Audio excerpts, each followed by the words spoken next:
Hi physics lovers, here is how you find the maximum height of a projectile which is shot into the air with a velocity at an angle to the horizontal. First things first, you must be completely sure of your template, and we always start off with the actual vector itself, which is 40 meters per second at an angle of 50 degrees, and that is the first thing we do. Because projectiles can be split into two components, horizontal and vertical, we can put down the vertical information, which consists of the u, v, a, s and t. U being the initial vertical velocity, v being a particular vertical velocity at a time, a being acceleration, which is gravity in this particular case, s being the displacement, and t being the time. The other part of your template is the horizontal information.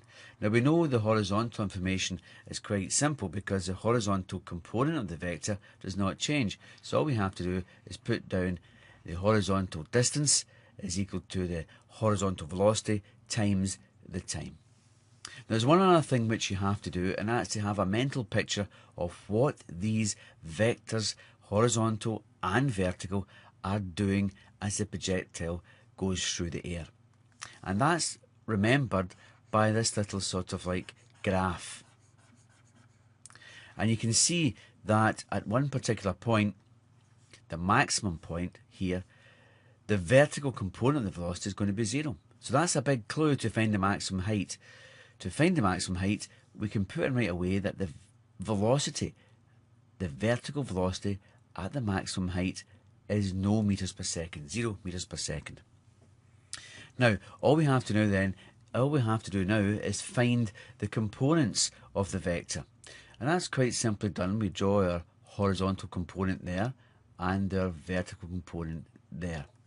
And we can easily work out the value of the vertical component because that's going to be simply 40 times sine 50 degrees.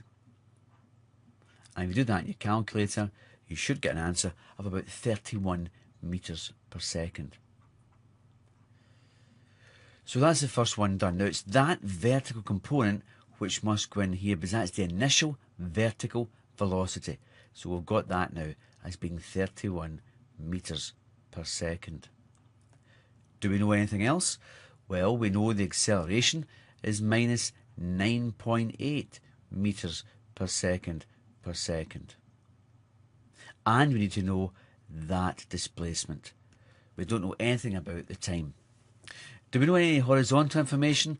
Well, we do really, because we can find the horizontal component of the vector, which is quite simply 40 times the cos of 50 degrees.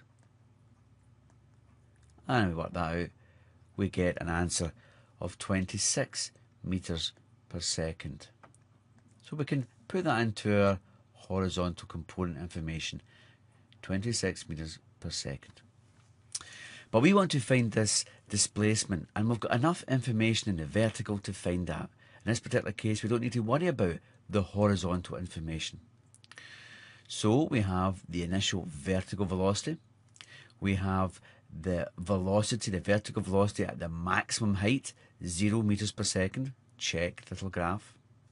We have the acceleration, and we have to find the displacement, u, v, a and s. So what equation are we going to use? Well, let's look up our data books, and we get v squared equals u squared plus 2as. Now, a little bit of rearranging gives us the following. V squared, take away u squared, I like to put a little bracket around that, divided by 2 times the acceleration, and that's going to give us a value for the displacement. So all we have to do is plug in the numbers now. The numbers would be final velocity is going to be 0 squared. Take away the initial vertical velocity squared, that's 31 squared. Put a little bracket around it because you get minus signs there.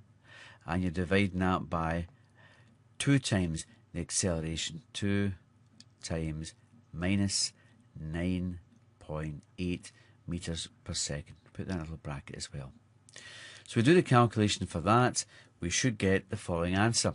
Minus 961 divided by 2 times minus 9.8, which gives us minus 19.6.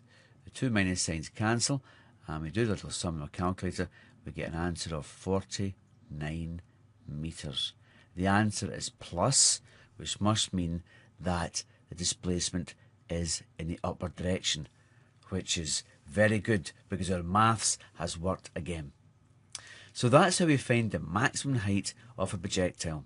Now replay the little movie again, watch how it's done, and I'm sure by studying it for a few times you will find out that it's a lot easier to find the maximum height of a projectile.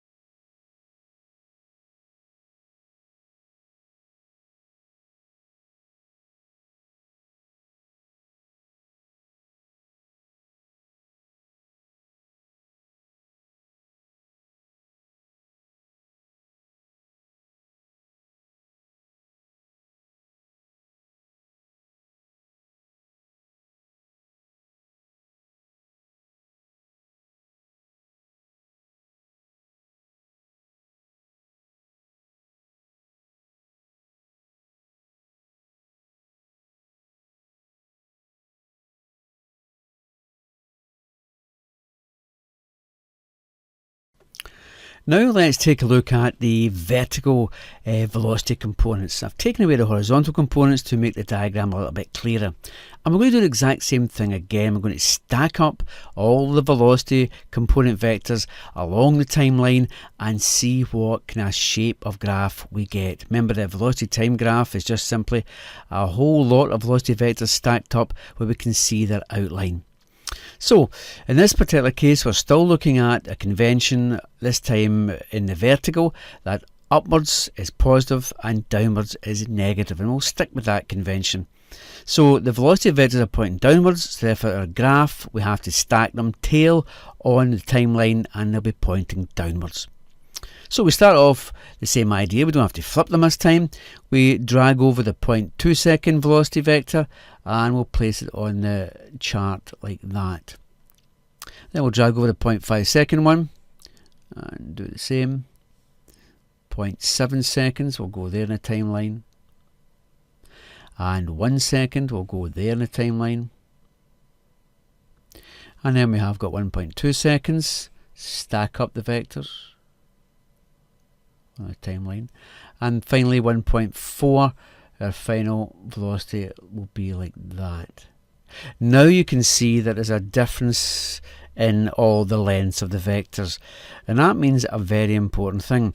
It means that the vectors are increasing in length downwards, which means they're accelerating downwards. Now the graph of that is found by just drawing a line from here. Presumably the initial velocity vector downwards is going to be 0. The initial velocity component vector is 0. So we draw a line down like that and we can see we're going to get a straight line all the way down like that. And that is the graph of the vertical velocity components. Now a very interesting thing we can do now is we can decide to work out the gradient of that graph, because if the gradient comes anywhere near the acceleration of gravity, then we have done a lot of studying on projectiles. Now that we've got our vertical velocity component graph drawn, all we have to do is work out the gradient of the graph. And the gradient of the graph is going to give us a value for the acceleration of the graph. So let's start off by putting down how we find the gradient of a straight line. The gradient is going to be equal to the change in the y coordinates divided by the change in the x coordinates. Now we'll match that up with our graph here. The change in the y coordinate corresponds to a change in the velocity, so that has to become delta v. And the change in the x coordinate, well, that's got to be change in time, delta t.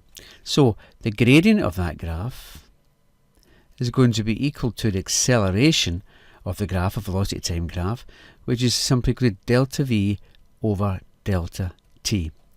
So let's work out what that is then.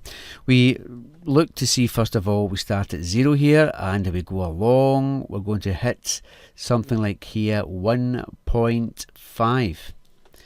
So that's going to be 1.5 here of a change in the time. So we'll put that in blue here, so it's going to be 1.5 seconds. And we'll draw another line, and that's going from here all the way down to this point here, making it easy for ourselves. And that's going to be minus 15 meters per second. So we'll draw that blue up here, and it's minus because it's down the way, minus 15 meters per second. Now, doing that calculation, we end up with a value of minus 10 meters per second every second. So the gradient of that graph, in fact, is almost equal to the acceleration due to the force of gravity.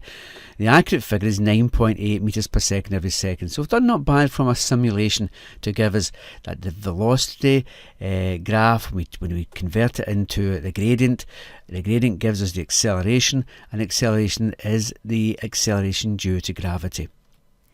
So let's recap what we've done in this lesson. We've done the following most important things. We have drawn two graphs. We've examined the motion of a horizontal projectile. To make it simple for ourselves, we have looked at the components of the velocity of the object, the cannonball, as it goes through time. And we've found out a very important thing, that the horizontal component of the projectile's velocity does not change. It remains constant. And we can put that down like that. The horizontal component of a horizontal projectile of its velocity remains the same, it's constant. But the vertical component of the projectile's velocity, once we draw that out, is going to be accelerating downwards with the acceleration due to the force of gravity. Now there's two graphs which sum up the components, the velocity components of a horizontal component and the vertical component of a horizontally projected cannonball. Two important graphs.